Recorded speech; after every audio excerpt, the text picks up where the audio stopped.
Hey everyone, welcome back to the channel. Today we got a lot to cover in this week's breach report. From Interpol going on a siege and dismantling some major servers, to customers retaliating to 23andMe, to even Apple literally for the first time owning up to a mistake. Yeah, there's a lot to cover, a lot of interesting stuff to go through, so without further ado, let's begin this week's breach report.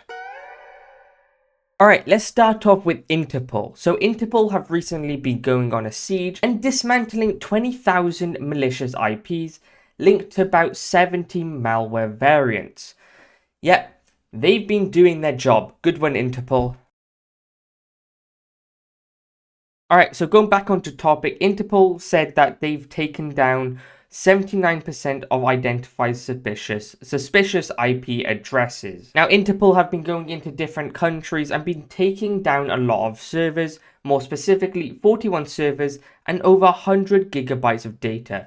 That's like the equivalent of like a Warzone download. Not only did they strike gold with the servers, but they also stole people's freedom by arresting a lot of individuals associating with this horrible crime. Now I'm panicking.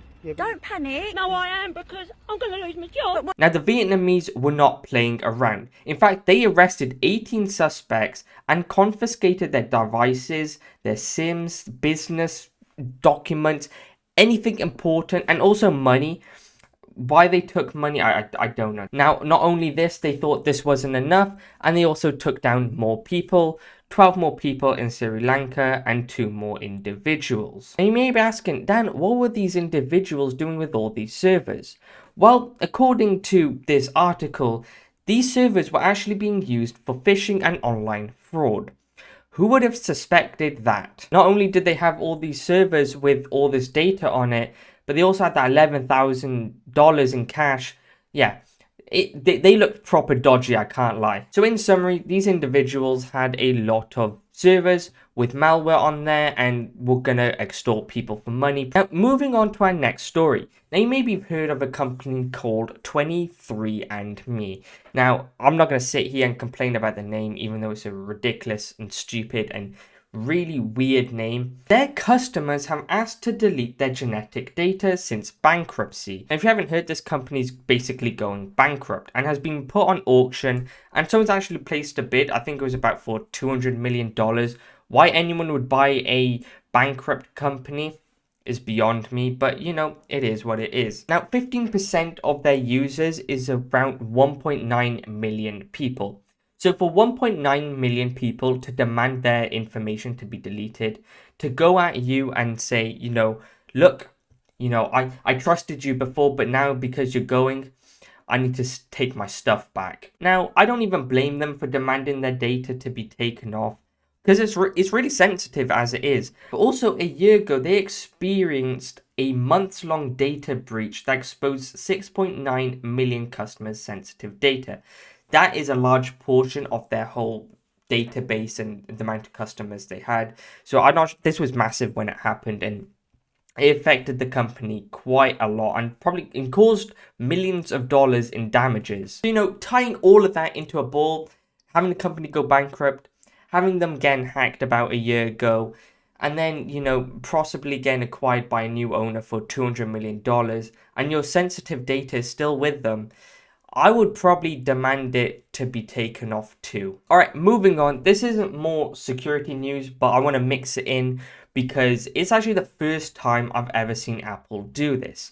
Now, if you don't know, a few days ago, Apple had their new event where they basically show off their, like, all their entertainment systems and the upgrades that they're doing visually to the, you know, all their devices, from their phones to the Macs to Apple TV to the goggle thing.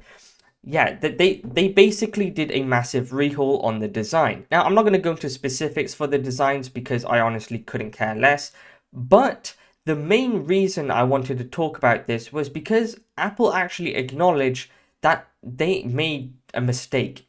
They were wrong and they failed. It's probably going a little bit harsh there. Now, after some interviews with the executives of Apple, they actually informed everyone that, yeah, Siri, they messed up on completely. Now, if you don't know, Siri was meant to have this big AI haul last year with, getting major improvements and improving the conversation with you and Siri, having actual, real life or semi-human conversation about, how long do I cook the pasta for. When they launched these features, they weren't that good.